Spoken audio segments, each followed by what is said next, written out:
नमस्कार साथियों, मैं सुनील जरियाल, जिला अध्यक्ष न्यू पेंशन स्कीम कर्मचारी महासंघ जिला चंबा हिमाचल प्रदेश से।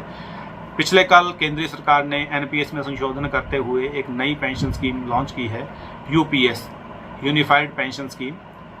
पूरे देश में, पूरे प्रदेशों में इसकी चर्चा चल रही है। इसमें कुछ संशोधन किए गए हैं। मैं सीधे तौर पे कहूँगा, ये कहीं पर भी ओपीएस के सामने नहीं टिकती है और ना इसमें ओपीएस के बराबर खूबियाँ दी गई हैं।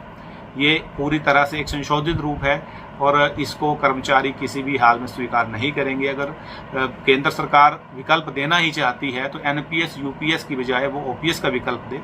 कुछ स्टडी जो हम लोगों ने की है, इसके जो 5 मेजर फैक्ट्स थे, जिनमें सबसे पहला जो है वो इसमें एक 50% लास्ट सैलरी का मूल वेतन का जो है वो कहा गया है। साथ में डीएनएस रेडियंट जो है उसके बारे में बात की गई है। एक तरह से डीए की बात की गई है कि वो मिलेगा, जब जो कि कंडीशन उसमें ये है कि आपकी 25 साल की सेवा होनी चाहिए। अगर 25 साल से सेवा कम है आपकी तो आप इसके लाभार्थी नहीं हो सकते।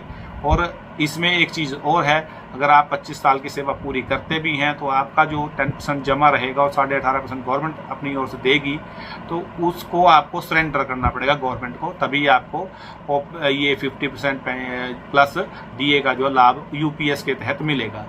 जबकि ओल्ड पेंशन में ऐसा कुछ भी नहीं है। ओल्ड पेंशन में आप जितनी भी सेवा करेंगे 10 साल के बाद, हिमाचल के संदर्भ में कह रहा हूँ, कुछ स्टेट्स में ये 20 साल की सर्विस भी है, लेकिन हिमाचल के संदर्भ में 10 साल की रेगुलर सेवा अगर आप कंप्लीट कर लेते हैं तो आपको ओल्ड पेंशन स्कीम मिलती है, ओपीएस मिलती है और उसमें आपको 1 रुपया भी इन्वेस्ट नहीं करना पड़ता। और जितना आपने चाहे 10 साल के बाद जितनी लंबी आप सर्विस करें या 10 साल तक भी सर्विस करें, जितनी भी आपकी सेवा रहती है रेगुलर, वो आपको जीपीएफ, आपकी ग्रेच्युटी, आपका लिव इन के जितना भी अमाउंट रहता है वो आपको एज इट इज़ मिल जाएगा। लेकिन इसमें क्या है, जो आपका शेयर होगा 10% और गवर्नमेंट का 18.5% शेयर होगा, वो आपको सरेंडर करना पड़ेगा। दूसरा इसमें ये है कि जो आपको कंट्रीब्यूशन करना पड़ता है, यूपीएस में भी आपको 10% जो है वो कंट्रीब्यूट करना पड़ेगा और एनपीएस में भी आपको 10% आपको कंट्रीब्यूट करना पड़ेगा। जबकि ओपीएस में आपको ऐसी कोई भी कंट्रीब्यूशन नहीं करनी पड़ती, ये गवर्नमेंट आपको पे करती है अंतिम वेतन के बराबर, जो आपका अंतिम वेतन रहता है उसमें प्लस डीए।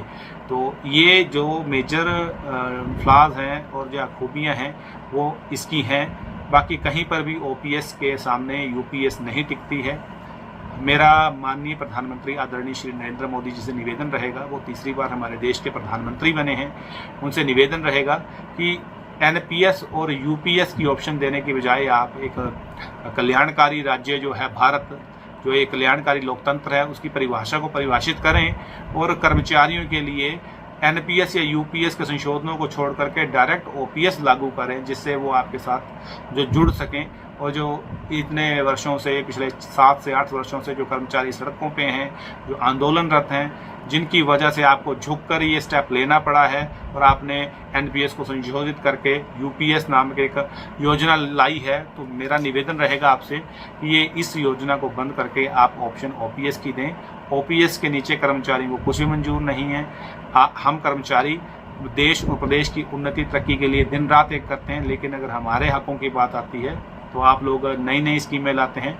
एक निवेदन और रहेगा मेरा, अगर माननीय प्रधानमंत्री जी को यूपीएस जो है वो एक अच्छी स्कीम लगती है, एक अच्छी बेनिफिशियल स्कीम लगती है, आप अपने लिए भी लागू करें, अपने एमपीज़ के लिए भी लागू करें और अन्य स्टेटों में भी इसको लागू करें, सारे मंत्री विधायकों के लिए।